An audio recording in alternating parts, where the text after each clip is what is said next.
Eh, Muy buenas tardes, mi nombre es Catalina Martínez, soy ingeniera civil ambiental y en este minuto me encuentro desempeñando labores en el Centro de Gestión y Tecnologías del Agua de la Facultad de Ciencias de la Universidad de La Frontera. Hoy día les voy a dar una charla que es Puerto Urbano y su contribución al cambio climático. Esta charla va en el contexto del proyecto Cosechando Aguas Lluvias, me adapto al cambio climático. Recordarles que es un proyecto aprobado por el Consejo Regional de la Araucanía y financiado por el Gobierno Regional de la Araucanía. Esta es la segunda charla en un ciclo de charlas que hemos tenido. La primera charla fue del impacto del cambio climático sobre los recursos hídricos. Ahí pudimos ver los efectos del cambio climático, cómo afecta en nuestra sociedad y en nuestro planeta, lo que provoca un déficit de agua, un aumento de la temperatura del planeta y también el déficit de agua también relacionado a la disminución del agua lluvia. Esto, la disminución de las lluvias y el déficit de agua nos conlleva a tener problemas sobre la agricultura. Entonces tenemos que ver cuáles son los efectos que tiene el cambio climático en la agricultura. Tiene efectos biológicos en el rendimiento de los cultivos, consecuencias del impacto sobre precio y producción de consumo, impacto sobre el consumo per cápita de calorías y, lo más importante, la malnutrición infantil. El cambio climático en la agricultura da una pérdida en la biodiversidad, provoca la desertificación de los suelos, tanto por la variabilidad climática como las actividades que genera el ser humano.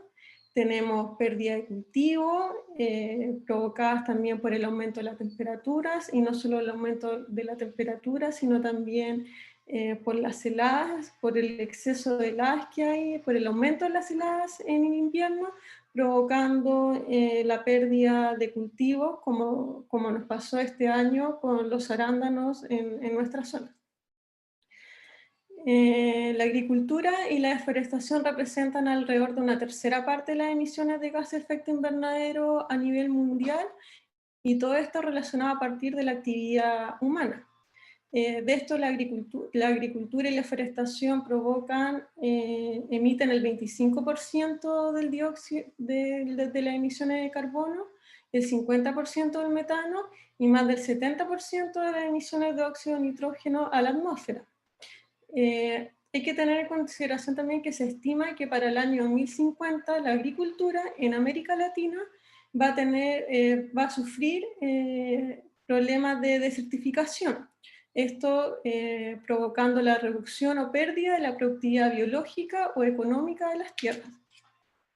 Como pudimos ver en la charla anterior, Chile es un país que se va a ver afectado por el cambio climático y ya lo está haciendo hoy en día. El año pasado fue un año extremadamente seco. La escasez de la lluvia ha provocado un colapso en los sistemas de riego en diversas provincias a lo largo de Chile, e incluso miles de personas han tenido que ser abastecidas de aguas a través de camiones de aljibe, producto de la sequía, ya que con el aumento de las temperaturas, la escasez de lluvias, en la zona se secan los pozos, las norias, no solo se secan, sino también que van disminuyendo su nivel. Por el déficit de agua y también por no poder cultivar los alimentos. El año pasado murieron más de 34.000 cabezas de ganado producto de la escasez hídrica, o sea, por deshidratación y desnutrición, porque los pequeños campesinos se quedaron sin agua y no pudieron abastecer a sus animales y tampoco su producción agrícola, y también, como en muchas partes, para consumo humano. Es por esto que el cambio climático sí tiene un efecto sobre la agricultura, es un efecto grande, y es por esto que es un riesgo para nosotros, sobre todo para las zonas más vulnerables, la seguridad alimentaria. Se estima que la población mundial pasará de 6.800 millones de personas a 9.100 millones de personas al año 2050, lo que significa que vamos a tener que producir un 70% más de alimentos de los que ya tenemos ahora. se estima que, o se asegura que habrá cantidad de, que va a haber cantidad de alimentos, que va a haber esa cantidad de alimentos para el año 2050, pero lo que pasa hoy en día con la desertificación de los suelos, que ha aumentado año a año, producto ya sea de la intensidad de los incendios forestales, como el aumento de las temperaturas, hace dudar que si aquí al 2050 va a haber seguridad alimentaria, sobre todo para las zonas más vulnerables de nuestro país y la región. Es por esto que la Organización de las Naciones Unidas para la Alimentación y la Agricultura, más conocida como FAO, se ha preocupado durante muchos años de la seguridad alimentaria a través de la agricultura urbana. La agricultura urbana es una forma de contrarrestar el cambio climático por los beneficios que ésta tiene. Se denomina agricultura urbana a toda producción de alimentos en las ciudades o urbanas o en lugares rurales, ya sea en pequeños lugares, ya sea en los patios, terrazas. Se pueden hacer huertos comunitarios, y antiguamente en algunos países como en Cuba entre los años 80 y 90 se usaban huertos urbanos en espacios públicos no aprovechados. La FAO lleva años trabajando en la agricultura urbana, la alimentación, en asegurar la alimentación para las zonas más vulnerables. En el año 2012 hizo un plan piloto para Honduras que se denominaba la agricultura urbana y su contribución a la seguridad alimentaria.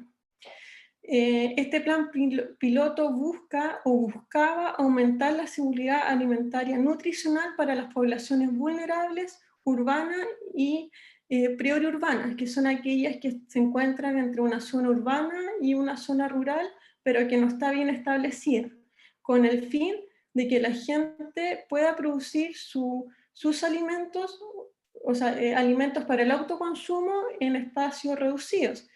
Recordar también que Honduras se encuentra uno de los países más pobres del mundo.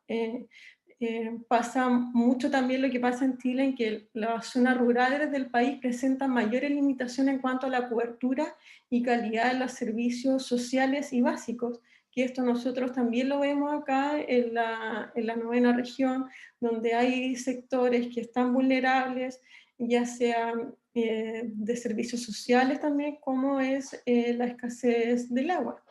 En Honduras, más de 160.000 familias están en situación crítica por la sequía y la hambruna.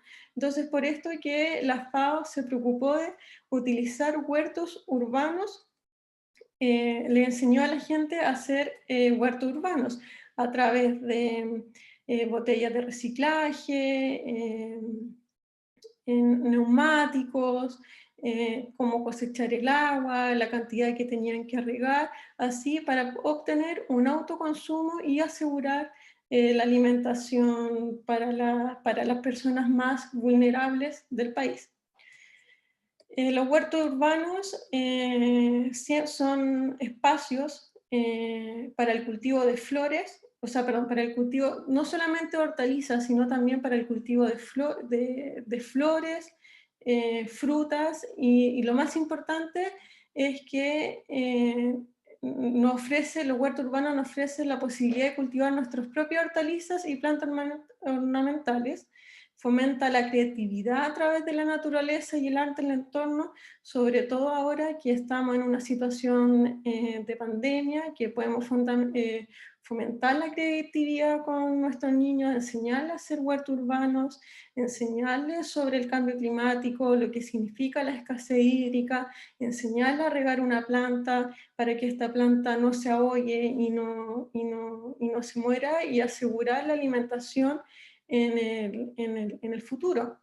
Las ventajas también que tiene un huerto urbano es que prácticamente se puede realizar en cualquier lugar, en un espacio reducido.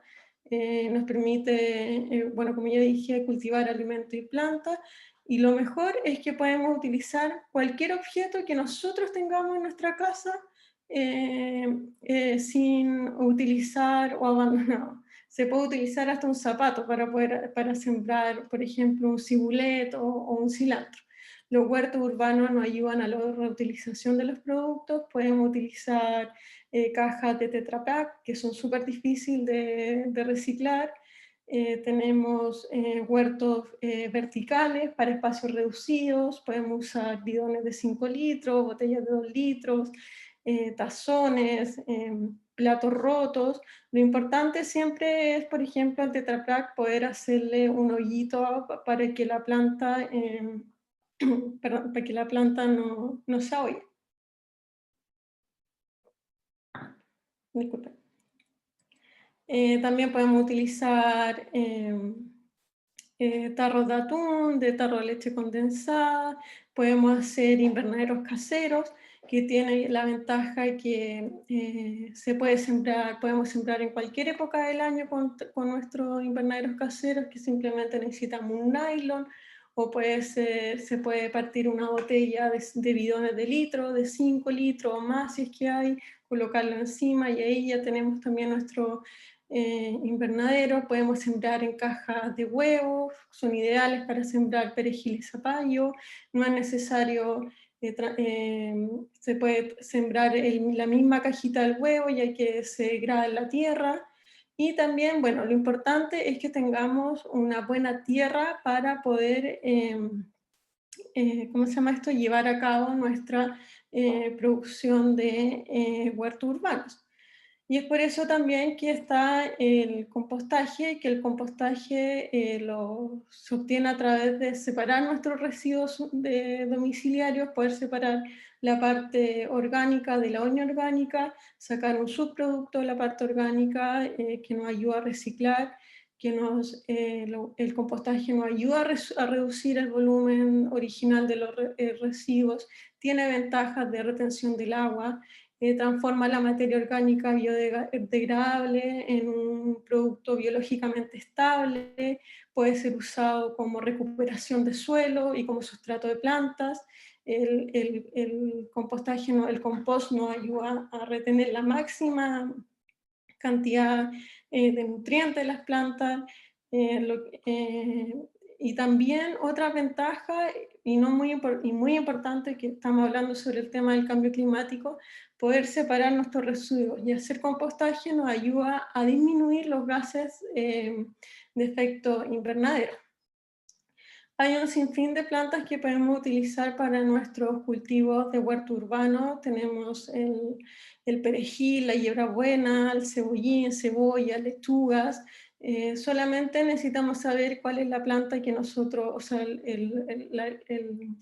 la hortaliza o la planta que nosotros queremos tener. Hay algunas que tienen algunas ventajas y desventajas. Por ejemplo, hay algunas que necesitan más aguas, otras menos aguas. La lechuga se da durante todo el año. El perejil de siembra directa, fácil de hacer, utiliza poca agua. La menta, a diferencia, hay que regarla todos los días, pero sin encharcar, sin ahogar la planta, con un poquito de agua basta.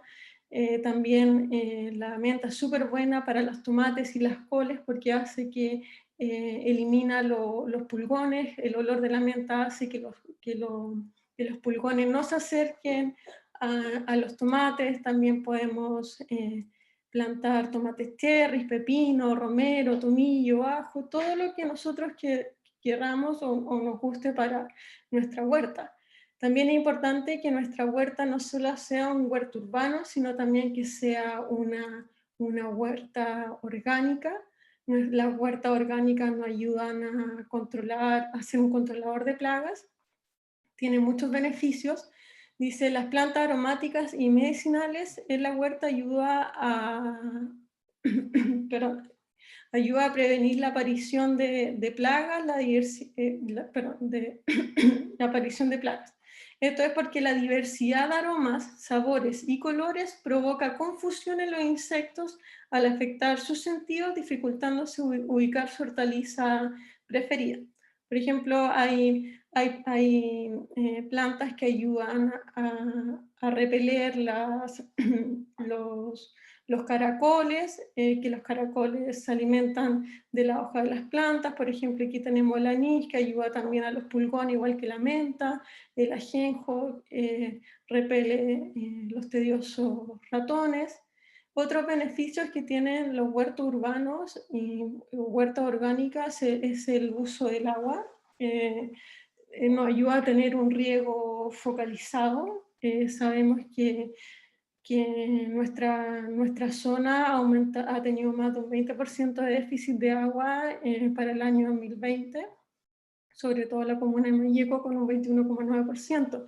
Entonces, poder hacer riego focalizado nos ayuda también a tener un control del agua, que se puede regar a mano, mediante regadera, riego por goteo, o con manguera y difusor de agua también con riego focalizado.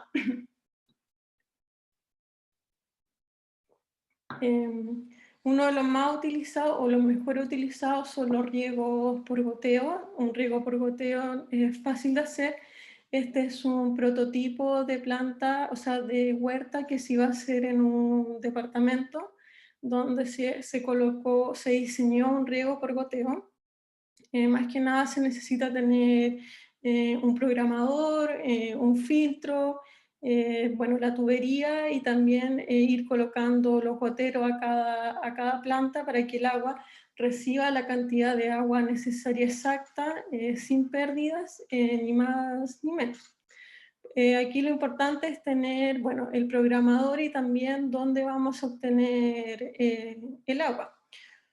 Como ya hemos hablado en estas dos últimas charlas, en la región tenemos un déficit de agua importante, entonces por eso se propone, y es muy bueno poder utilizar los cosechadores de aguas lluvias, que los cosechadores nos ayudan a combatir en cierta manera el cambio climático, porque ayuda con el tema de la escasez hídrica. También el agua lluvia es un recurso gratuito, reduce la disminución a reducir el flujo del agua sobre el suelo, y reduce el consumo de agua de pozos y el suministro público de agua, sobre todo como en los pozos, porque como los pozos ya con el aumento de las temperaturas y la escasez de lluvia se van secando, una buena alternativa es tener en nuestros acumuladores de agua lluvia, sobre todo para las zonas rurales, los periodos de sequía, que es en el verano, con el fin de poder aumentar la disponibilidad del agua, donde cada vez es más limitante, tanto como para los animales como para los vegetales. Existen varios tipos de cosechadores de agua lluvias. Los más conocidos son los que se colocan en las casas a través de las canaletas. La canaleta está conectada a una tubería y ahí va un acumulador. También están como el de la imagen de la derecha, que es como una trinchera o un tranque, se podría decir también, que se permeabiliza para que el agua no se infiltre. Se espera que se llene con el agua de la lluvia, después por un sistema de bombeo se obtiene esa agua. Generalmente este tipo de cosechadores de agua lluvia se utiliza como para agricultura de mediana a mayor,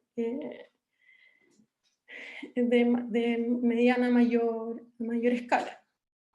Bueno, los cosechadores de agua lluvia nos ayudan para regar nuestros cultivos bajo invernadero, nuestras huertas familiares, en los hogares. También se puede utilizar para consumo de agua, en algunos casos en los animales, más para el consumo humano nuestro.